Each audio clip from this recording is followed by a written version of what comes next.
сол солтүстік Қазақстанда мына Қырғызстанда Харгос сияқты ше, Харгос немесе бір Дардой сияқты бір хаб сияқты қылып жасаған кезде ана солтүстік Қазақстан облысы. Мына жақтағы оңтүстіктегі саудамен айналысатын бүкіл адамның бәрі сонда барып сауда жасар еді. Шыны керек. Енді не істейміз? Енді не істейміз? Енді не істейміз? Неше жыл болды ма осы солтүстікке адам көшіреміз деген? Неше жыл болды? Бұл жемісін бермейтін дүниені тоқтату керек. Бұл жерге бір дұрыс нақты іске асатын, қағаз үшін емес іске асатын бір бағдарламаны жаңа кешенді түрде кірісу керек та бұған. Бұған жаңағы өтірік айтып, жерді қайтарып жатырмыз демей, қанша жердің жаңағы реестрін жасап, қанша жер бос тұр, осыған келетін нақты азаматтар бар ма? Міне, осы жерде 100 гектар жер бар. Не істейсің? Қандай бизнес планың бар, қандай азаматтар бар келетін. Бізде мысалы салық осынша болады, болмаса болмайды, болмаса северный яғы солтүстік коэффициент енгізейік. Бір пакет жасауға болады ғой. Біз өттік қой, кеңес үкіметінде өттік. Анау жаңағы коэффициент мәселесі. Мен мысалы Талдықорғанда тұрдым. Мен Талдықорғанда тұрған кезде 2 аяқ киім сатып алатынмын. Біреу жаздық, біреу сезонка. Гамаж деген затты мен өмірге көрмегенмін ана жақта. Мұнда келдім солтүстікке. 4 аяқ киімің болу керек бұл жерде кем дегенде. 2-3 қабат киімің болу керек. Неше түрлі қабат нең болу керек. Бұл расход па? Расход. Солтүстікте газ жоқ па? Газ жоқ. Отынды отпен қолмен жағасың ба? Ненің тоннасы 25 мың, көмірдің. Ағаштың бір машинасы 60 мың теңге. Ол көмірді жағу керек, күлін тазалау керек. Ол бар. Және суық жерде өмір сүргеннен кейін, енді сіз шығыс жақта өмір сүрдіңіз, шығыста егер қатты аязды кездерде жылқының етін жемесең, тоңып өлесің. Ана жақтағы солтүстіктің азаматтары да сондай. Өзін энергия жинау үшін, ол демек етті көбірек пайдаланады, тек жылы жақтан гөрі. Бұл деген дополнительный расход па? Расход. Ал солтүстік Қазақстан облысының жаңағы жалақы, малақысын басқа өңірлермен салыстырсаң, анағұрлым төмен. Бізде азық-түліктің бағалары да салыстырмалы түрде жоғары. Қысқасы айтқан кезде. Сонда солтүстіктің адамы қалай өмір сүру керек? Мәселе көшіп келген адамда емес, жергілікті халықтың өзі. Егер солтүстік коэффициенті егер жасалынатын болса, белгілі бір деңгейде үкіметтің тарапынан жаңағы бөліп жармай көмектер көрсетілетін болса, онда солтүстік дамиды. Және жаңағы сіздің айтып отырған неңіз бизнесмендер мәселесі бойынша. Мына бизнесмендер біздің қазақтың бизнесмендерінің көбі ұсақ, оны мойындау керек. Бір белгілі бір деңгей облыстың деңгейінде, тағы бір деңгейде ойлайды. Мысалы бір 4-5 бизнесмен жігіттермен мен кездескен кезде, сол кезде әңгімеден әңгіме шығып, сонда айтады да, солтүстікте адам аз, жаңа клиентский база аз, бизнес жүрмейді деп. Мен айтамын, ей, сен шекараның артына қарасайшы, 8 миллион орыс тұр ананың артында. 8 миллион, мынау Северо-Казахстанский облыстың ар жағында шекарада 8 миллион орыс бар. Күнде кем дегенде бар ғой, мыңдаған машина кіріп шығады бізге.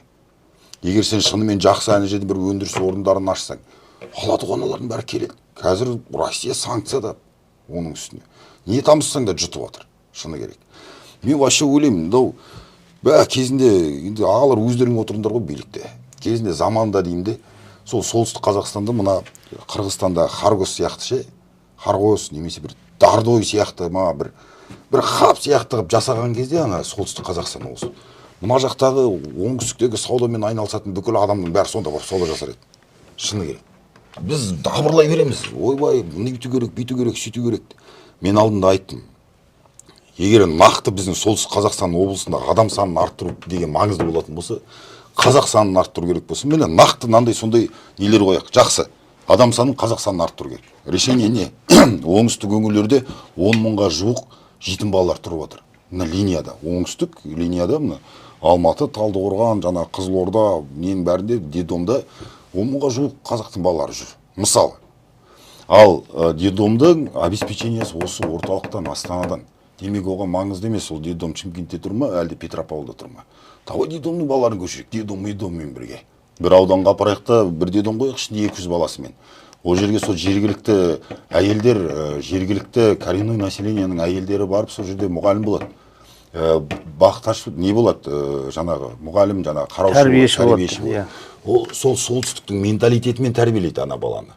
Ана бала ән жерде кішкентай кезінен шыққаннан кейін менталитетті де үйренеді өзіне. Климаттық түрде, климатқа да үйреніп шығады. Бейімделеді дейсің. Ан жерден шыққан бала, ол өзін ешқашан үйіржан сезінбейді.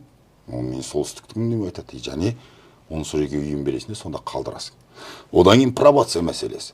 қаншама мықты жігіттер бар, қанша жақсы жерлерді бітірген, бірақ кезінде бір мінезіне салынып қалып, біреуді ұрып жүрген, біреудің жағын жағып жүрген, сөйтіп сотталып қалып, қазір бір не жұмысқа кіре алмайды, не мұндай не ете алмай, таксовать етіп жүр, анда бар, бір жерде жалшы қызметін атқарып жүр, көп балалы бәрі, 4 баласы бар, 5 баласы бар.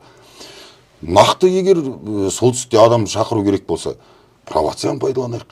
Мысалы, солтүстікте тарихын қарап отыр, мен мысалы Столыпинский реформадан бері неге солтүстік Қазақстанда орыс көп? Кезінде Столыпинский реформада, біз солтүстікке ана Сібірге барсаңдар, сендерге жер береміз, конкретно. Тура солай. Анау-мынауын береміз. И бүкіл орыстың мұжықтары көшіп келді, мына жақта жүр.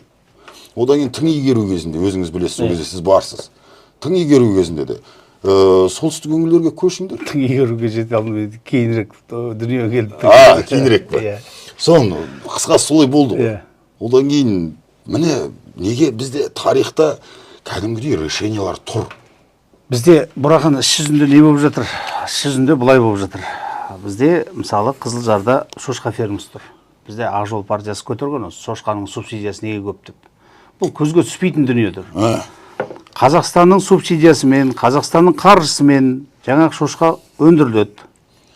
Ар жағында 15 километр жерде жаңағы етті өңдейтін Ресейде фабрика тұр, завод тұр. Біздің арзан ет былай қарай өтеді. Ан жақтан жаңағы біздің субсидия беріп, осы алақанға салып өсірген етті мына жақта переработка жасап, үш есе бағасымен қайта бізге кіреді. Осының барлығына жаңағы көшіп келем деген азаматтарға жаңағы жылқыға үйір-үйірімен ұстайтын биыл солтүстікте қанша ауыл босап қалды өзі? Оқып жатамыз, санынан жаңылып қалдық. Жаңағы босап жатқан ауылдардың.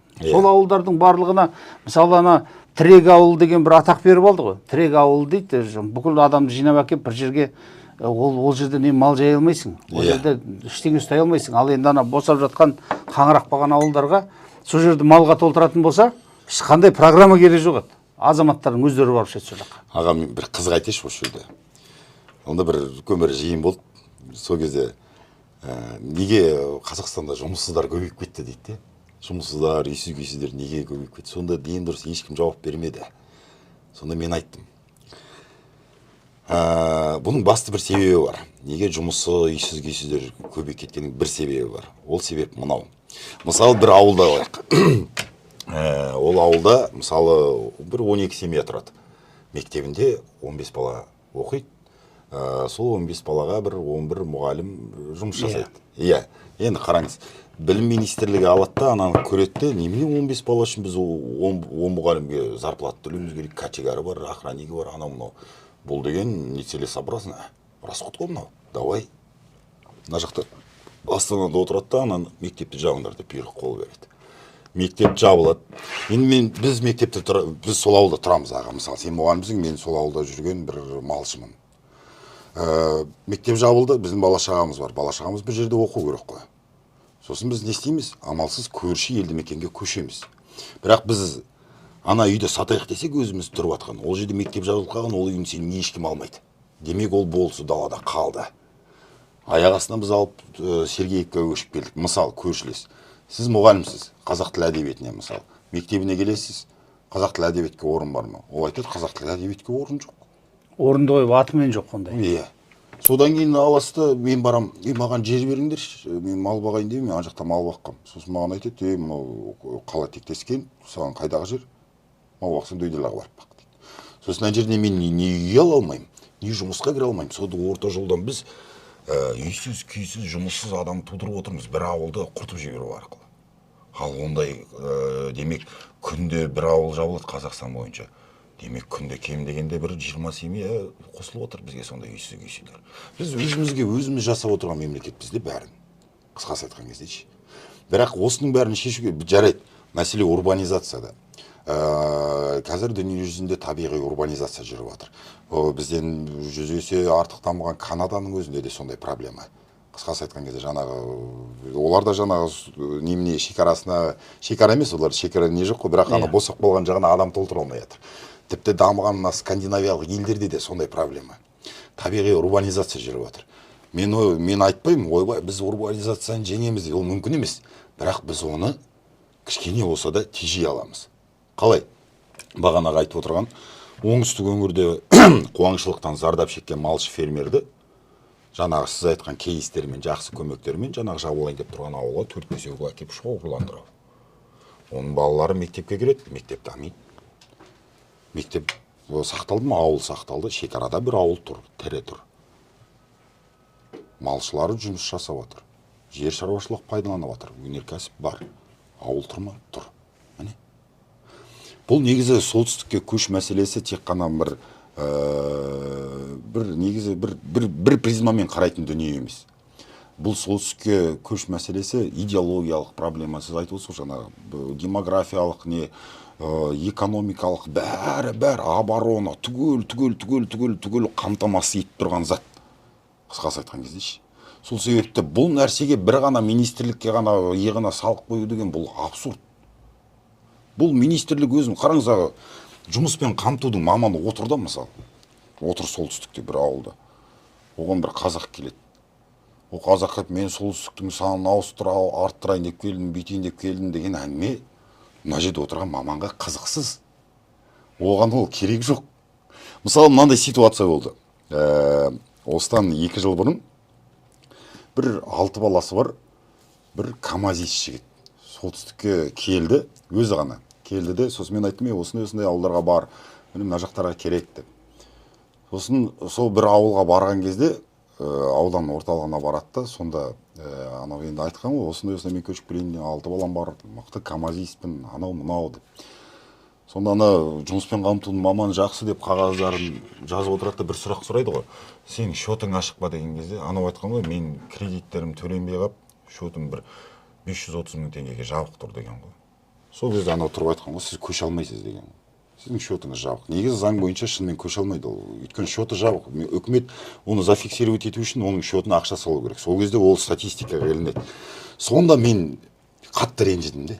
Ана жұмыспен қамтудың маманы сол жерде отырған қаншама адам, балшықтан адам жасалмай отырған тоғышниктер бар, фермерлер, камазист таппай отырған, малшы таппай отырған. Мен анан жұмыспен қамтудың орнында болса, мен сол жерде отырған бір фермерге срочно звондап бүйтіп айтар едім. Братан, бізге мына жерде бір 6 баласы бар, камазист керек болып тұр. Сенің ауылың жабылайын деп отыр еді ғой. Мықты камазист екен, бір 10 жыл камаз айдаған. Бірақ бір ғана минусы бар. 540 мың теңге жауап бер болды. Анау айтады ғой, 540 мың әкесінің аузын ұрайын, 2 миллион теңге берейін, жібер маған дейді ғой ол. Міне өстіп істемейді ол адам. Көрдіңіз бе? Сол себепті менің айтқым келіп отырған отдельный бір агентство керек.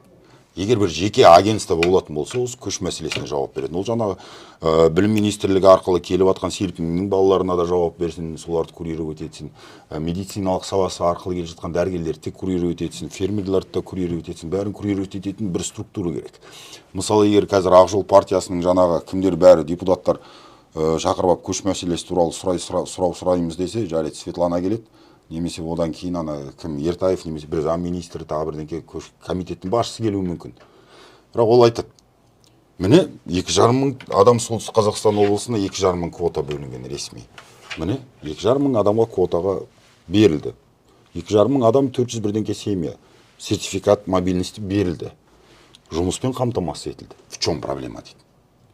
Сіз заң бойынша оған ештеңе істей алмайсыз, өйткені ол жұмысын идеально атқарып тұр. Статистика бойынша бәрі әдемі. Но бірақ оның рухани жағы бар, идеологиялық тұстары бар, интеграция мәселесі, социализация мәселесі, адаптация мәселесі мүлдем ойластырылмаған. Мысалы, солтүстік Қазақстан облысында көшіп келгеніне 3-4 жыл болса да бір жергілікті адамның үйіне қонаққа келмеген, қонаққа барып көрмеген азаматтар бар. Біз оны не үшін көшіріп отырмыз о жаққа? Демек ол квартираны сезініп отыр деген сөз. Ертең 5 жылдан кейін ол қайтып кетеді ол. Мысалы, солтүстік Қазақстан облысында барып көшіп келгендердің арасын қарасаңыз, мен үйлеріне барып аралап жүрем ғой. Сонда осында солтүстікте өмір сүретін, өсіп өнетін адамды бірден танимын мен. Оның есігінің алдында шошала салып қояды, есігінің алдына гараж салады, моншасын сақып қояды, ағашын егіп қояды. Ол жерде тұрады. Ал 3 жыл, 4 жыл тұрып жатқан адамдар бар, ештеңкесі жоқ, не бір ағаш екпеген. Демек ол адамнан толқы жоқ деген сөз. Көрдіңіз бе? Және тағы бір мәселе, менталитеттік мәселе. Менталитеттік мәселе бізде оңтүстік өңір мен солтүстік Қазақстан облысының менталитеті айырмашылығы өте көп. Өте көп айырмашылығы. Біріншіден оңтүстік өңірде мысалы әбден у-шудың арасында жаңағы айтып отырмын ғой, бір ғана біздің солтүстік Қазақстан облысының адам саны 530 мыңда. Егер Мақтаарал мен Сарыағашты қоссаң, біздің облыстың санынан асып кетеді адам. Өзіңіз ойлаңызшы, ондай көп адам жердің арасынан келген қазақ, мына жаққа келесің деп, сен бір айдалада қауырға апарып тастайсың да, бір 10 адам тұратыншы. Қалай ойлайсыз өзіңіз? Бүгін енді Астананың маңайында, былай жалпылап айтқанда, 500 миллионға жуық қазақ осы Астанаға айналып қонып отыр. Мына Қосшы, Қоянды, Талапкер, жаңа Қажымқан, осы маңайдағы ауылдарда 500 миллион халық тұр, 500 миллион. Бір облыстың халқы көшіп келіп отыр. Осы халықтың ішінде жарайды Астанаға сіңіп кеткені қызмет істейтіндері бар шығар. Бірақ енді мен осы ауылдарды көп аралаймын. Осы ауылдарда жаңағыдай мүмкіншілік болса өзінің отанына барып, болмаса осы солтүстікке барып, кең жерге барып, жұмыс істегісі келетін қазақтар өте көп жүр. Астанаға бақытсыз деп келіп, қазір мына Астананың жаңағы кептелісінен шаршап, Астананың ию-қию өмірінен шаршап, жаңағы көшкісіге отырған, егер осындай бір жібі түзу бағдарлама басталатын болса, жаңағыдай жер беретін болып отырған. Мына Астананың бір маңайдың өзінде жаңа мал бордақылайтын атқормышник дей ма? 150-ден аса бар екен, 150. Солардың барлығы қазір кеңейгісі келіп отыр. Өйткені Астананың маңайында жер жоқ. Жер жоқ. Астананың маңайында жер жоқ ол бір әңгіме. Мал ұстатпай жатыр қазір. Болды. Бұл жерде мен айтқым келіп отырғаны былай. Бұл солтүстікке көш мәселесі деген бұл ұлттық деңгейдегі мәселе. Бұл нәрсеге бәріміз партиялар, МПО-лар, жаңағы тіпті мына ұлттық деңгейдегі компаниялар, корпорациялар да қатысу керек деп ойлаймын. Мен бір қызық мәлімет айтайын. Мысалы, Қазмұнайгазға қарасты Жаңаөзен мұнайды, ÖМГ-да, өзен мұнайгазда. Мысалы, 11 мыңға жуық адам жұмыс жасайды, 2 сменмен. Соларда күнде 2 уақыт тамақтандырады. Мына тамақтарын көрсеңіз, өте тамаша жаңа, картошка бәрі бар, сәбіз түгел. Бірақ Маңғыстауда ештеңке өспейді. Демек олар бір жерден сатып алып жатыр. Енді мен былай айтам, біз мына шығыстың, оңтүстіктің, немесе солтүстіктің адамдарға ойлаймыз, бір Маңғыстаудың адамдары адайлар бір мұнайдың шылқып бар ақшаны күреп тауып жатыр дегеніміз, ондай бір стереотип қалыптасқан. Негізі мүлдем олай емес. Маңғыстаудағының бәрі мұнайшы емес, қысқасы айтқан кезде. Маңғыстауда да малшылар бар, Маңғыстауда да қарапайым жұмысшылар бар. Енді мен айтып отырмын, сол өзен мұнай газ сияқты бір нені алып келіп, егер солтүстік Қазақстанда мысалы бізде Балуан деген бір керемет ауыл бар. Жабылып қалған ауыл, 2 этажды мектебі бар. Мектебі 88 жылдары салынған, 2 этажды сұмдық әдемі мектеп. Бірақ ауылда адам жоқ, ауыл жабылып қалған. Мектеп тұр қаңырап. Егер өзен мұнай газ сол жерге барып 100 үй салса, 100 үй салсын, мысалы да, 100 үй салсын. Енді Маңғыстауда бәрі газбен жаңағы от жақпайтын адамдар ғой. Жаңағы мектептің үлкен качегарын салсын, бәрін сол качегарға тіркеп салсын. От жақпайды ешкім. Одан кейін алып не істесін? Көкөніс базаларын салсын. Көкөніс базалар салсын, өзен мұнай газға тиесілі. Мен мысалы аға, менде 10 сотық жер бар. Ол 10 сотықтың мен 2 сотығында өзім картошка егем. Одан мен 3 сотық екпеймін, маған артық керек емес. Қысқасы айтқан кезде. Мен сияқты 1000 адам бар солтүстікте. Егер қазір точка сбыта пайда болатын болса, жаңағындай көкөніс жинайтын үлкен складтар пайда болатын болса, онда мен неге 10 сотық жерімнің 2 сотығына ғана егем? Мен бәр жеріне картошка салып тастаймын. Өйткені мен білем, ертең апарып өткізем өзен мұнай газының складына. Біз егер бұндай нәрсені істейтін болсақ, егер жаңағы 100 үй салып, сол 100 үйді сол Маңғыстаудан көшіреміз адамдарды.